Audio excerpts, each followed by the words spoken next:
Hello, मैं are के Saxena, excellence mastermind coaching Rewa के एजुकेशनल चैनल में आप लोगों का बहुत बहुत स्वागत और अभिनंदन करता हूं। और आज का मेरा वीडियो ये जनरल साइंस श्रृंखला का पार्ट 9 है। और इसके पहले मैं जनरल साइंस के आपके 8 वीडियो यूट्यूब चैनल में अवेलेबल करवा चुका हूं। और मेरा 8वां वीडियो आपको मुख्य रूप से बैक्टीरिया क्या है और इससे कौन कौन से रोग होते हैं इसके बारे में मैंने लगभग परीक्षाओं के हिसाब से, कॉम्पिटिटिव एग्जाम के हिसाब से सभी मोटे मोटे फैक्टों पे आपसे चर्चा की है, तो आप उसको देख सकते हैं। और चलिए, मेरा ये पार्ट 9 वीडियो है। इसमें मैंने कुछ छोटे टॉपिक ले रखे हैं, जैसे वायरस। तो वायरस क्या है, वर्तमान में कोरोना वायरस के कारण से ये शब्द जो है वो बहुत चर्चा में है। और वायरस से कौन कौन से रोग हमको होते हैं, तो वायरस से कुछ रोग भी होते हैं जो एग्जाम में पूछते हैं कि कौन से वायरस जनित रोग हैं। तो पिछले वीडियो में हमने बताया था आपको बैक्टीरिया जनित रोग, तो इस वीडियो में हम आपको वायरस जनित रोग बताने वाले हैं। और करंट अफेयर्स में एक चर्चा में विषय है कोरोना। ये बहुत चर्चा में है, लगभग हर लोगों इससे परिचित हैं, घबराए हुए भी हैं। तो इससे क्या करना है, कितना घबराना है, क्या ये घबराने वाली कोई बात है, मैं वीडियो के अंत में बताऊंगा। तो चलिए हम शुरू करते हैं कि वायरस, या इसको हिंदी में बोलते हैं विषाणु। तो वायरस या विषाणु का क्या अर्थ है, तो इसका अर्थ विष से बताया गया है। तो विष हम जानते हैं बुरी चीज़ है, लेकिन हम ये भी बताएंगे आपको कि वायरस सदैव बुरे नहीं होते। बहुत सारे ऐसे वायरस हैं जो हमारे लिए लाभप्रद हैं, तो उसकी हम चर्चा करेंगे। फिर वायरस क्या है, तो वायरस आकोश की अति सूक्ष्म जीव है। क्या है, आकोश की अति सूक्ष्म जीव है। ये बैक्टीरिया से भी काफ़ी छोटे होते हैं, बैक्टीरिया से काफ़ी छोटे होते हैं। और इनमें ये देखा गया है कि वायरस जब हमारे शरीर के बाहर रहता है तो ये एक प्रकार से अचेतन रहता है, सुषुप्त अवस्था में ये रहता है और हजारों साल तक रह सकता है। यह तभी सक्रिय होता है, तभी इसका जीवन चक्र प्रारंभ होता है जब ये किसी जो है वो जीवित कोशिका के संपर्क में आता है। और जैसे ही ये जीवित कोशिका के संपर्क में आता है तो ये अपनी वंश वृद्धि करता है, माने एक वायरस जो है वो कई वायरस बनाने लगता है। चलिए और आगे चलते हैं। तो वायरस नाभिकीय अम्ल और प्रोटीन के बने होते हैं। तो वायरस किसके बने होते हैं, ऐसा क्वेश्चन एग्जाम में आया है। तो वायरस जो है वो नाभिकीय अम्ल और प्रोटीन के बने होते हैं। और वायरस के बारे में सर्वप्रथम किसने बताया, ऐसा क्वेश्चन भी आता है। तो वायरस के बारे में सर्वप्रथम जो है वो जेनर, हमारे जो वैज्ञानिक थे जेनर, नाम सुना हुआ है और नाम किसी परिचय का मोहताज नहीं है। तो एडवर्ड जेनर ने बताया था। उन्होंने क्या बताया था कि जो चेचक बीमारी है वो जो है वो एक वायरस द्वारा होती है। चेचक बीमारी किसके द्वारा होती है, वायरस द्वारा होती है। और उन्होंने चेचक बीमारी की रोकथाम के लिए जो है वो टीके का भी आविष्कार किया। तो ये भी क्वेश्चन आ सकता है आपका कि चेचक के टीके का आविष्कार किसने किया, तो एडवर्ड जेनर ने। चलिए और आगे चलते हैं। तो पहला वायरस तो बहुत सारे हैं, कई वायरस तो ऐसे हैं जिनका नाम अभी हमने रखा नहीं है या हमको उसके बारे में नॉलेज नहीं है। तो काफ़ी कम वायरस के बारे में ही नॉलेज है, इनकी संख्या भी काफ़ी है। तो पहला वायरस कौन सा खोजा गया था, तो पहला वायरस खोजा गया था टोबैकोमोसिस। क्या नाम था उसका, याद रखिएगा, टोबैकोमोसिस। ये आपके तंबाकू में खोजा गया था। और किसके द्वारा खोजा गया था, तो इवेनोबस्की के द्वारा। किसके द्वारा खोजा गया था, ये इवेनोबस्की द्वारा। तो ये भी आपको याद रखना है। और आगे चलते हैं कि हमने ऐसे बताया था कि वायरस सदैव जो है वो नुकसानदायक नहीं होते हैं, यद्यपि बहुत सारे ये रोग उत्पन्न करते हैं, रोगों के नाम हम लिख रखे हैं। लेकिन कुछ ऐसे वायरस होते हैं जो कि हमारे लिए फायदेमंद होते हैं। जैसे एक वायरस की हम बात कर रहे हैं, वो है आपका जीवाणु भोजी वायरस। कौन वायरस है, जीवाणु भोजी वायरस। तो ये हमारे हैजा, टाइफाइड और पैचिस जैसे रोगों से लड़ने में जो है वो काफ़ी मदद करता है। और अब प्रश्न उठता है कि वायरस जो बाहर पाए जाते हैं वो हमारे शरीर तक जो है वो कैसे पहुंच जाते हैं। तो हमारे शरीर तक पहुंचने के कई माध्यम हो सकते हैं, जैसे पानी द्वारा, अगर हम दूसरे जल का उपयोग करते हैं, या हवा में भी ये वायरस जो है वो रहते हैं। और हमारे संपर्क में आने से हम तक को शरीर के अंदर जो है वो पहुंच सकते हैं। और भोजन द्वारा, तो मुख्यतः संचरण इनका किनके द्वारा होता है? जल, हवा और भोजन द्वारा।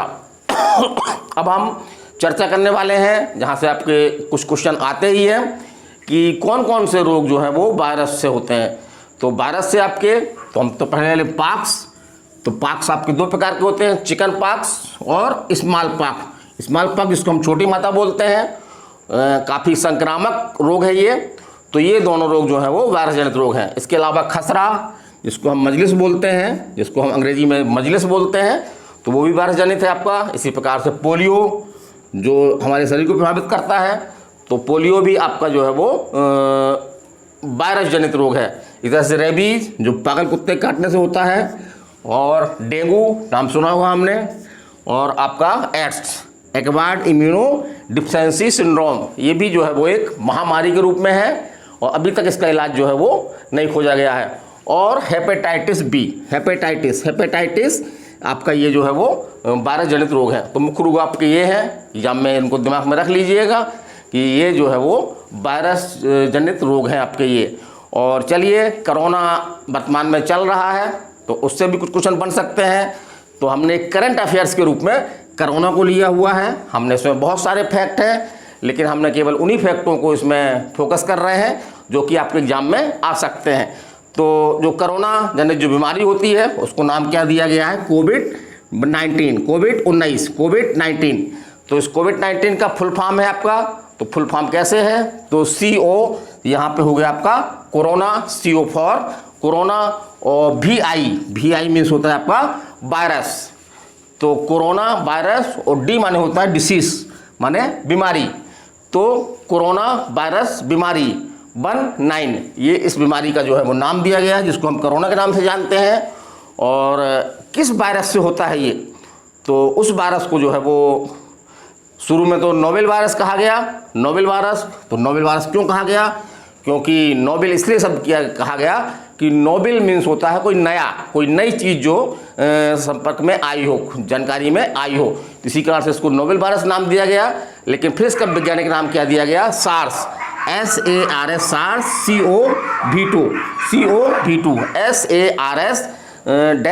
SARS-CoV-2। तो ये कोरोना वायरस का क्या नाम है? एग्जाम में आ सकता है आपके। तो इसका नाम क्या है? SARS-CoV-2। और आगे चलते हैं, तो एक क्वेश्चन आपका ये भी बनता है कि कोरोना वायरस सर्वप्रथम जो है वो कहाँ पे पाया गया? कोरोना वायरस सर्वप्रथम जो कहाँ पाया गया? अब तो पूरे ये लगभग दुनिया में है, बहुत सारे देशों में फैल चुका है, भारत में भी ये काफ़ी मात्रा में है ये। तो कोरोना वायरस का जो प्रारंभ कहाँ से माना जाता है? तो वुहान से। इसको याद रखिएगा आप, वुहान। तो कोरोना वायरस, तो बा से वायरस, बा से वुहान, इस तरह आप याद रख सकते हैं। वुहान शब्द नगर है आपका, ये चीन का नगर है। बुनेई, वहाँ पे एक प्रांत है, उसका ये एक बहुत बड़ा नगर है, काफ़ी बड़ा नगर है ये। और अब ये क्वेश्चन होता है कि क्या कोरोना वायरस एक महामारी है? तो निसंदेह रूप से एक महामारी के रूप में इसको माना गया है। और WHO, वर्ल्ड हेल्थ ऑर्गेनाइजेशन द्वारा जो है वो इसको, कोरोना को जो है वो जनित बीमारी जो है उसको महामारी घोषित किया गया है। अब ये बहुत सारे बीमारियों के टेस्ट कौन कौन से होते हैं, जैसे एड्स का टेस्ट के नाम पूछे गए एग्जाम में, तो उसी तरह से आपके कोरोना के बीमारी जो है कोविड-19 के लिए, इसका पता करने के लिए कोई व्यक्ति में ये है बीमारी कि नहीं है, तो उसका पता लगाने के लिए जो है वो टेस्ट का कौन सा टेस्ट है? तो उसका नाम है RT-PCR। क्या नाम है टेस्ट का? RT-PCR। और एक क्वेश्चन आपका ये भी बनता है, क्योंकि बीमारी और प्रभावित अंग, इस तरह क्वेश्चन एग्जाम में देखे गए हैं। तो कोरोना बीमारी जो है आपका कोविड-19, इससे कौन सा अंग जो है वो प्रभावित होता है? तो लंग्स, और या इसको हम बोलेंगे फेफड़ा। तो ये फेफड़े को जो है वो बुरी तरह से प्रभावित कर सकता है।